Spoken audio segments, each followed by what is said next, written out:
welcome to part 2 of our Is a Camper Van for Me series.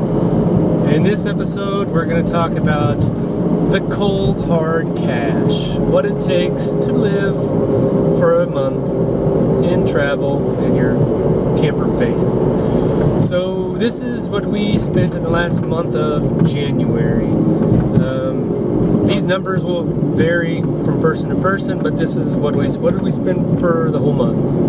It was 1,495 euros. So almost 1,500 euros we spent for the whole month.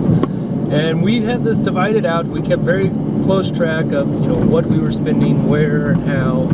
And so we can tell you just fuel. What was our fuel cost?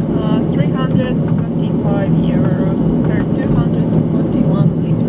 So yeah, so you can see that's a pretty big chunk of our expenses right there, 341 euros. So what was we did have some problems with the car, some maintenance costs. What was the maintenance cost? Parts cost us 320 euro.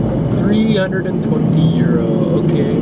Basically the same as a fuel. So together that's over 600 euro just for the car. And hotels? Yeah, we did stay in about, I think, 9 times, or we stayed in hotels or paid for campgrounds, and mostly that was for, as we talked about in the previous episode, so we could have showers and internet, good internet, and laundry. So how much were hotels for the month? It was 247 euros, so it's around 28 per night. So that's what we spent on hotels. Like I said, about 9 nights we spent out of 31. Next we have, what's next? We also do museums. Museums. It was 144 euro, and it's around 80 euro per each museum. It was 8 museums per month. So yeah, we went to 8 different museums. It's 18 euros per museum is the average that we spent. That's ridiculous. Museums are very expensive here in Europe. And lastly is food. It was 429 euro. 429 euros we spent on food. So it's like per day 13 euro. It's pretty good, I guess. So for 2 people we spent 13 euro a day on food. I really think that's pretty good average for 2 people. You could, don't give me this crap of, oh, you can eat less. You can buy a 50-cent bag of macaroni and a $1 jar of tomato sauce, and you can eat for like a week on that. I don't want to hear that shit, okay?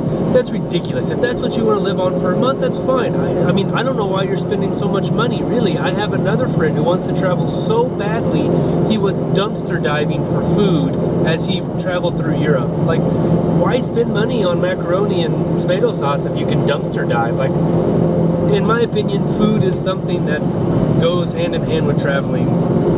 We didn't cook all of our food, we cooked a lot of it, but we also ate some of the local food as we were going. In Rome we stopped at a few restaurants and really tried to enjoy it without going overboard on spending money on food. So, but that's something that really you can spend less, you can spend more. It's very dependent on the person. Overall, percentage-wise, what was the car? Like between the fuel and the parts, it was like 43% of our budget. Yep.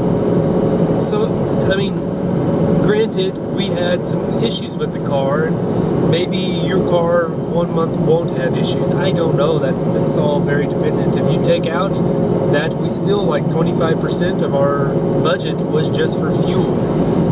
Now, last month, I think that's pretty good. I think for 2 people, basically traveling down one coast of Italy and up the other side of Italy, I don't know that you could have took public transportation and done it any cheaper. Maybe, I don't know. For 1 person, yeah, you could have done it cheaper. For 2, it would be close. If you're 3 people or 4 people, like a family, then yeah, it would be much cheaper to have a car and travel than public transport. Food, what was food part of our budget? 28%. 28% of our budget was food. And the hotels, 16. 16 for hotels. Museums, 12. 12%. So So what was our average daily spending? It was 48. 48 euros a day is what we spent average. That includes everything. Now, if you take out the car stuff, that brings it down to like 38 if you don't have any car parts. And if you take out the car and the fuel for the car, that's 27 euros a day we spent. That's pretty good for two people in Europe, in Italy and France especially. That's where we were during that month. Those are two of the most expensive countries you can find. And like I said, this is all very dependent on you, what you want. Do you want to go dumpster diving for food? Maybe one month you spend 3 weeks in one city, so your fuel cost is almost nothing. You know, then it's going to be much cheaper that month. It's all very dependent on what you do. For us, the big expense that we took a gamble on, and it was the car parts. When we bought this car, we had a choice between 4 or 5 different cars, and we weighed our options, and we thought this one was what we would go with because it was cheapest, and we felt it was going to meet our needs the best and be able to resell.